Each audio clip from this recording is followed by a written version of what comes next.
Welcome sa Cloudy Movie Recap. Ang pelikulang ikukwento natin ngayon ay ang White Snake Afloat. Halina't simulan na natin. Nagsisimula ang ating pelikula noong nakaraan, mga 500 taon na ang nakalilipas sa lungsod ng Hanzhou.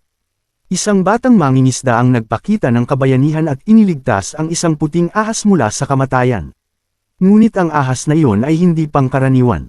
Siya pala ang ating pangunahing tauhan na si Blanca, isang napakagandang babae na may taglay na kapangyarihang supernatural. Bumalik tayo sa kasalukuyang panahon. Upang suklian ang kabutihang ginawa sa kanya, ipinangako ni Blanca na hahanapin niya ang lalaking iyon kahit kailangan niyang baliktarin ang buong mundo. Ngunit hindi sang-ayon ang kanyang kapatid na si Vera. Para sa kanya, sayang lamang ang oras na hanapin ang isang taong maaaring matagal ng patay. Sinubukan niyang kumbansihin si Blanca na maikli ang buhay ng mga tao at hindi nararapat na sayangin nila ang kanilang walang hanggang buhay para sa isang taong walang halaga. Ngunit matigas ang ulo ni Blanca. Ang nais lamang niya ay makita ang lalaki upang personal siyang pasalamatan. Nangako rin siya sa kanyang kapatid na ito na ang paghahanap na ito ang magiging huling pakikialam niya sa mundo ng mga tao. Lumipat ang eksena sa isang masayang pista. Sa gitna ng kasiyahan, nahulog ang hairpin ni Blanca. Isang binatang nagngangalang Xuan ang nakapulot nito at ibinalik sa kanya. Sa sirang tulay nagkaroon ng isang romantikong sandali. Nang magtagpo ang kanilang mga mata, tila may kakaibang damdaming nabuo, na parabang pinagsasama silang muli ng tadhana. Ngunit bago pa sila makapag-usap ng maayos, dumating si Lady Wang at naputol ang sandali dahil may sakit ang kanyang anak na lalaki at nakagat daw ito ng ahas. Dito natin nalaman na ang binatang iyon ay isang doktor na nagngangalang Shu. Agad niyang sinuri ang bata at sinabi kay Lady Wang na huwag mag-alala dahil simpleng hindi pagkatunaw ng pagkain lamang iyon. Pagkatapos ay sinubukan niyang kausapin muli si Blanca, na nagkunwaring nagkataon lamang ang kanilang pagkikita. Ngunit palaging nakaharang si Vera at nagbibitiw ng mga mapanuyang komento, na parabang maraming ibang daan na pwedeng daanan. Nalaman din natin na nakatira si Shu kasama ang asawa ng kanyang namayapang kapatid na babae at punong-puno ng trabaho ang kanyang araw-araw na buhay. Sa tuwing susubukan niyang makipag-usap kay Blanca, may biglang dumarating na bagong pasyente o problema na kailangan niyang asikasuhin hanggang sa magsawa ang dalawang babae sa paghihintay. Makalipas ang ilang oras, nagkaroon ng isa pang tila planadong pagkakataon na magkita sila sa isang bangka.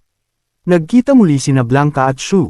Sinubukan ni Blanca na kumilos ng kalmado, ngunit may isang maingay na bangkiro na sumire sa sandali dahil gusto niyang dalhin ng doktor upang gamutin ang kanyang may sakit na asawa. Doon na napuno si Blanca. Sa isang matalinong galaw ng kanyang mahika, naitulak niya palayo ang bangkiro nang hindi nito namamalayan at dinala niya si Shu sa isang tahimik na paglalakbay sa Sunset Lake. Habang nasa lawas sila, inilabas ni Shu ang kanyang plota at tumugtog ng isang himig.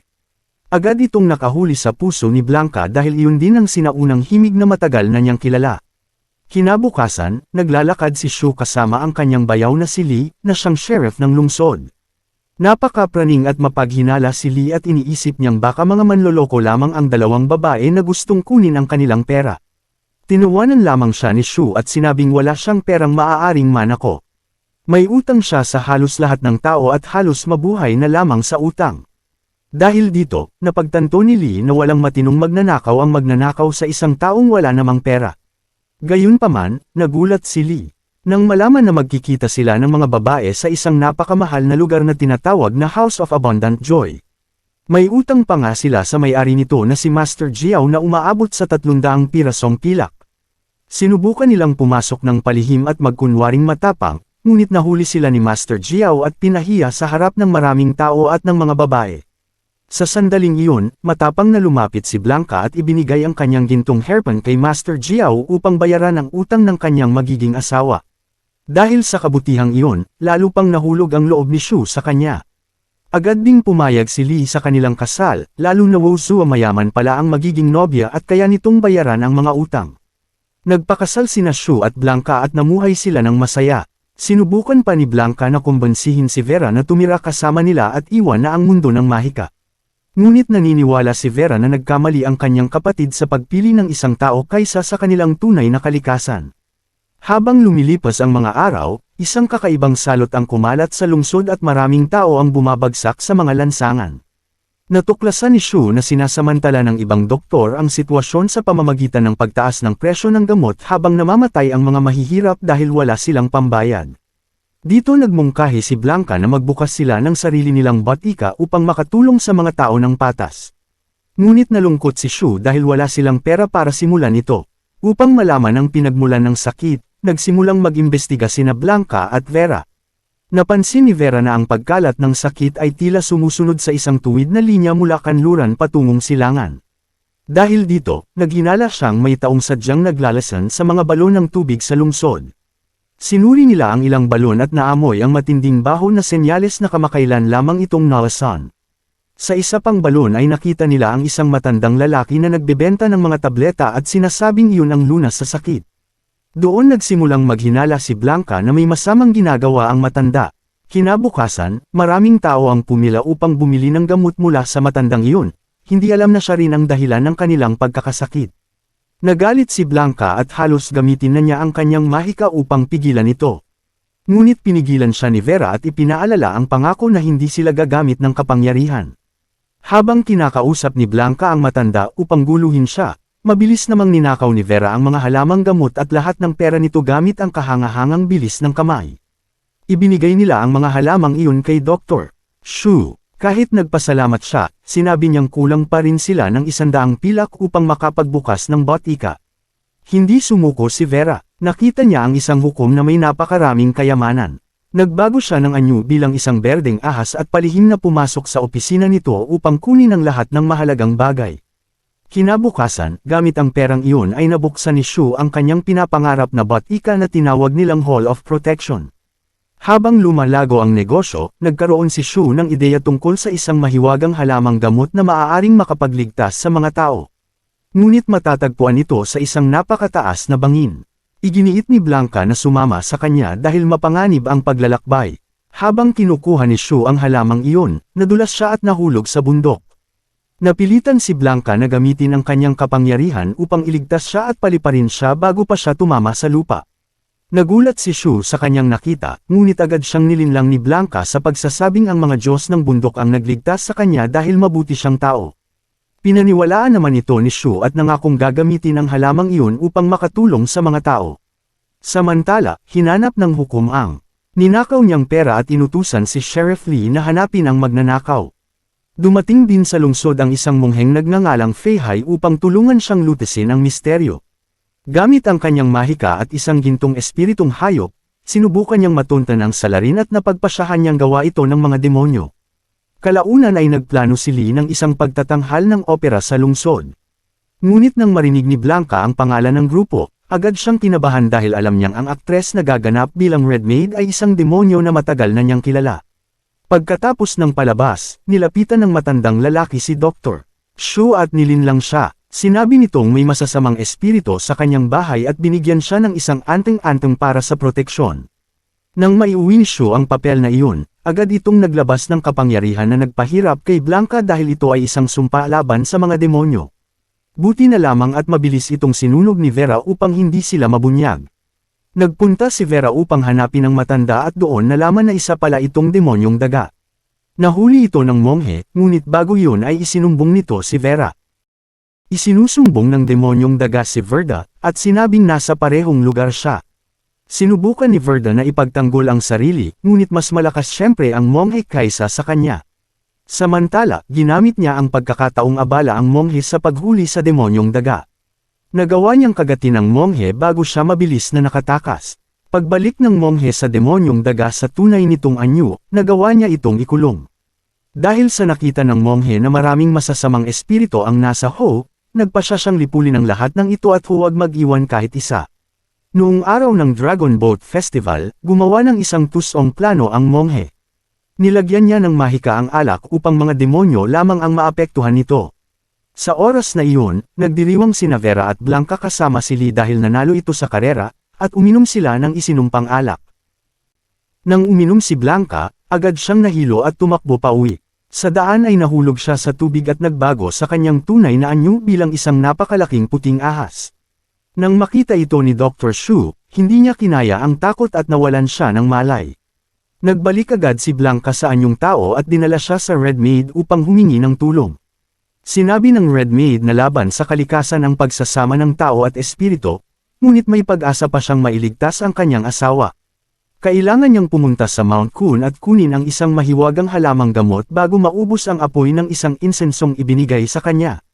Agad na naglakbay si Blanca patungo sa bundok.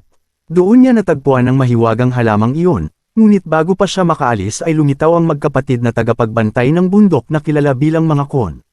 Nang makita nilang isa siyang demonyo na pumasok sa kanilang sagradong lugar, hinarang nila siya. Kaya pinagtutulungan nila siyang suntukin at bugbugin. Gayunpaman, nakatakas siya sa kanila ng muntik na. Bumalik tayo sa pulang dalaga na gumamit ng halamang gamot upang gamutin si Dr. Shu, ngunit sinabi niya na ilang araw pa itong mananatiling nasa koma bago magising at tuluyang gumaling. Sa wakas ay nagising si Shu mula sa koma at agad niyang ikinwento kay Blanca ang lahat ng kanyang nakita at ang nakakatakot na karanasang pinagdaanan niya. Ngunit nagkunwaring walang alam si Blanca at sinubukang kumbansihin siya, na para bang pinapaniwala siya na ang lahat ng iyon ay isa lamang bangungot at masamang panaginip, wala nang iba. Sa kabila nito, ipinilit ni Shu ang kanyang sinabi at nanumpa siyang totoong nakita niya ang napakalaking ahas. Dahil dito, nanatili siya sa bahay at tumangging lumabas dahil sa takot sa ahas. Dahil hindi maaaring magpatuloy ang ganitong sitwasyon, nagplano sina Blanca at Vera ng paraan upang mawala ang takot na ito ni Shu. Hiniling ni Blanca kay Shu na lakasan ang loob nito at dalhin siya sa lugar kung saan niya sinasabing nakita ang ahas. Dinala siya ni Shu sa may lawa, ngunit bawat hakbang ay may pag-aalinlangan. Doon ay ginamit ni Vera ang kanyang mahika upang lumikha ng isang pekeng ahas. Sinimulan nitong takutin sina Shu at Lee na agad namang tumakbo na parang nasa isang marapan. Bago palamunin ng ahas si Shu, sumulpat si Vera at sa isang mabilis at dramatikong galaw ay hinati ang ahas sa dalawa gamit ang kanyang espada. Dahil sa ginawang palabas na ito, nawala ang takot ni Shu at bumalik siya sa normal. Kinabukasan ng umaga, walang tigil si Lee sa pagkukwento tungkol sa katapangan ni Vera at nagpasya siyang kailangan niyang mahanapan ito ng mapapangasawa. Ngunit ang problema ay mataas ang tingin ng dalaga sa kanyang sarili at sa totoo lang ay tila walang lalaking sapat para sa kanya. Sa sandaling iyon ay dumating ang monghe upang bisitahin sila. Nang marinig niya ang tungkol sa malaking ahas na namatay, hiniling niyang makita mismo si Vera. Ang lalaki ay nakasuot ng magarang damit ng isang maharlika sa halip na kasuotan ng monghe, kaya hindi agad siya nakilala ni Vera hanggang sa mapansin niya ang marka ng kagat sa kamay nito. Agad niya itong nakilala at naunawaan na isa itong patibong. Kaya tumakbo siya kaagad bago pa siya mahuli ng monghe. Dahil sa pagtakas na ito, nakumpirma ng monghe na siya nga ang hinahanap na demonyong ahas. Matapos pagdugtungin ng monghe ang mga pangyayari at malaman na nahilo rin ang kapatid ni Blanca dahil sa alak, naging sigurado siya na sila ay mga demonyo. Pumunta si Shu sa kanyang asawa upang ikwento ang sermon na kanyang narinig at sinabi niyang nanumpa ang monghe na hindi aalis hanggat hindi niya nakikita si Blanca. Doon naganap ang komprontasyon at ibinunyag ng monghe ang tunay na pagkatao ni Blanca. Ginamit niya ang kanyang kapangyarihan upang gapyusan at kontrolin siya hanggang sa mawalan ito ng lakas at magbago sa anyo ng isang napakalaking ahas sa harap mismo ng kanyang asawa. Ngunit sa halip na matakot, nag-alala si Shu para sa kanya at hinamon pa niya ang monghe habang inaagaw ang gintong mangkok nito. Anong klaseng pag-ibig ang kayang isugaw ang buong mundo para lamang sa isang ahas? Nagpatuloy ang labanan at nakatakas si Blanca kahit sugatan. Nang mabunyag na ang lahat ng lihim, lumipad si Vera upang hanapin ang kanyang kapatid. Samantala, naalala ni Shu ang paggawaan ng Jade kaya tumakbo siya roon upang humingi ng tulong. Pumayag ang may-ari na tulungan siya ngunit binalaan siya na maaaring ikamete niya ang kanyang hinihiling. Ang tanging paraan upang mailigtas si Blanca ay ang gambulin niya ang halimaw ng monghe. Binigyan siya ng plota at sinabi sa kanya na kailangan niyang tumugtog gamit ang kanyang kaluluwa, hindi lamang ang kanyang hininga. Ang layunin ay akitin ang halimaw at ikulong ito sa loob ng gintong mangkok. Kailangan niyang tumugtog ng buong lakas upang mapigilan ang pag-atake kahit pamamatay siya, basta't mabuhay lamang ang kanyang asawa. Sinimulan ni Shu ang pagtugtog ng plota ng buong lakas, handang tapusin ang laban hanggang sa huli. Sa kabilang banda, naabutan ni Vera ang kanyang sugatang kapatid at nailigtas ito bago pa mahuli ang lahat. Samantala, nagtagumpay si Shu na akitin ang halimaw at ikulong ito sa loob ng gintong mangkok. Pagkatapos nito, agad siyang umalis upang hanapin ang kanyang asawa, ngunit may nakasalubong siyang tao mula sa bayan na nagbabala sa kanya na umalis kaagad dahil hinahanap siya ng mga tao upang saktan dahil sa pagtatago ng mga demonyo sa kanyang bahay. Dala ang gintong mangkok, pumunta si Shu sa templo ng Jinshan at doon nagmakaawa siya sa monghe na tigilan na ang kanyang asawa. Ngunit walang awa ang monghe at sinabi niyang walang lugar ang mga demonyo sa mundo ng mga tao. Dahil tuso siya, ipinakulong niya si Shu upang gamitin itong pain at akitin ng mga demonyo upang tuluyan silang mapatay. Sa ibang lugar naman, nagbalik sina Vera at Blanca sa nayon na labis na nag-aalala kay Shu. Lumabas si Lee at ipinakita ang kanyang tunay na katapangan bilang isang lalaki. Binalaan niya sila na ang lahat ng tao sa bayan ay laban na sa kanilang ngunit hindi niya sila kayang ipagkanulo dahil parang pamilya na ang turing niya sa kanila. Sinabi niya kung nasaan si Shu at ipinaalam na ito ay nakakulong sa templo ng Jinshan. Naghinala si Vera na isa itong malaking patibong kaya sinabi niyang kalimutan na nila si Shu dahil naniniwala siyang ipinagkanulo nito si Blanca sa monghe. Ngunit desperadong ipinagtanggol ni Lee ang kanyang bayaw at sinabi niyang mahal na mahal ni Shu si Blanca at hindi niya ito kailanman sasaktan. Gayunpaman, alam nilang halos imposible nilang kalabanan ang monghe dahil napakalakas nito. Dahil sa mga nangyari, kinuha ni Blanca ang lumang laso ng kanyang buhok at naalala ang sumpang matagal na niyang ginawa na hindi na muling gagamit ng mahika kahit ano pa ang mangyari. Ngunit biglang may isang lihim na nabunyag na kayang magbago ng lahat. Si Blanca ay buntis. Sa parehong oras, kumilos sina Lee at Vera upang iligtas si Shu mula sa kanyang selda bago pa mahuli ang lahat. Hinarap ni Vera si Shu at galit na galit siyang kinumpronta dahil sa inaakala niyang pagtataksil nito. Ngunit tiniyak ni Shu na hindi niya kailanman sasaktan ang kanyang minamahal na asawa. Sa sandaling iyon ay nalaman nilang buntis si Blanca kaya nagpasya silang puntahan siya agad. Ngunit nakita sila ng mongheng si Fahay at hinabol sila kasama ang kanyang nakakatakot na halimaw. Sa wakas ay nagkita muli sina Shu at Blanca at nangako si Shu na ang kanilang magiging anak ay mamumuhay ng payapa at ligtas. Ngunit hindi nagtagal ang kanilang saya dahil dumating si Fahay upang sirain ito. Sinimulan niyang ipaliwanag na hindi maaaring magsama ang tao at demonyo dahil laban ito sa kalikasan. Ngunit hindi na nahimik si Vera at ipinagtanggol ang kanyang kapatid, sinasabing wala itong sinaktan kailanman. Sinubukan ng monghe na lituhin ang isip ni Shu at pinaalala sa kanya ang takot na naramdaman niya nang makita si Blanca bilang isang higanteng ahas. Nang makita ni Blanca ang takot sa mga mata ng kanyang minamahal, napuno siya ng lungkot at nagpasya siyang bumalik sa kanyang tunay na anyo at tuluyang lumayo sa kanyang buhay upang hindi na niya makita muli ang ganoong tingin. Ngunit hinabol siya ni Shu at pinaalala ang kanilang mga pangako na mananatili silang magkasama habang buhay. Sa isang bihirang sandali ng tapang, hinawakan ni Shu ang kanyang asawa kahit nasa anyo ito ng higanteng ahas at wala siyang kahit kaunting takot. Ngunit hindi ito. Nagustuhan ng mongheng si Fahay kaya agad niya silang inatake. Sumiklab ang matinding labanan at nagtagumpay si Fahay na supulan ang kapangyarihan ni Blanca gamit ang kanyang gintong mangkok. Sa sandaling iyon, ginamit ni Shu ang kanyang huling paraan at tinugtog ang ploto ng buong lakas. Gumana ito na parang mahika at napalayo ang monghe at ang kanyang halimaw. Ngunit napakataas ng naging kapalit nito. Ang kapalit ay ang buhay ni Shu. Bumagsak siya sa lupa habang hinihingi ang kanyang huling hininga. Tumakbo si Blanca papunta sa kanya. Umiiyak at sinusubukang iligtas siya bago pa tuluyang mawala. Ngunit hindi pa rin sumuko si Fahay at ginamit niya ang lahat ng kanyang kapangyarihan upang bigyan sila ng huling dagok. Ngunit sa isang himala, ang sanggol na nasa sinapupunan ni Blanca ay lumikha ng isang proteksyon na kalasag na pumihil sa pag-atake. Nang makita ito ng monghe, napagtanto niyang ang sanggol ay isang napaka-espesyal na nilalang. Sa sandaling iyon, mabilis na dumating si Vera. Kinuha ang kanyang kapatid at tumakas sila bago pa lumala ang sitwasyon. Pagkatapos ng lahat, sinabi ng monghe kay Lee na buhay pa si Shu at maaari pa itong mailigtas kahit naubos na nito ang lahat ng lakas upang iligtas ang kanyang asawa. Dinala siya ni Lee sa templo upang gamutin. Pagkalipas ng ilang panahon, makikita sina Vera at Blanca na mapayapang pinalalaki ang bagong silang na sanggol. Sa isang nakaaantig na tagpo sa pista ng mga parol, dinala ni Blanca ang kanyang anak sa templo upang kahit sandali ay makita ang espiritu ng kanyang minamahal na nagsakripisyo ng kanyang buhay para sa kanila. Doon ay pinanggako niyang mananatili siya sa tabi ng kanyang kapatid at susuportahan ito habang buhay. Nangako rin sila na balang araw ay babalik sila sa Storm Jinshin Temple at jijibin ito kapag dumating ang tamang panahon. At dito nagtatapos ang ating kwento para sa araw na ito.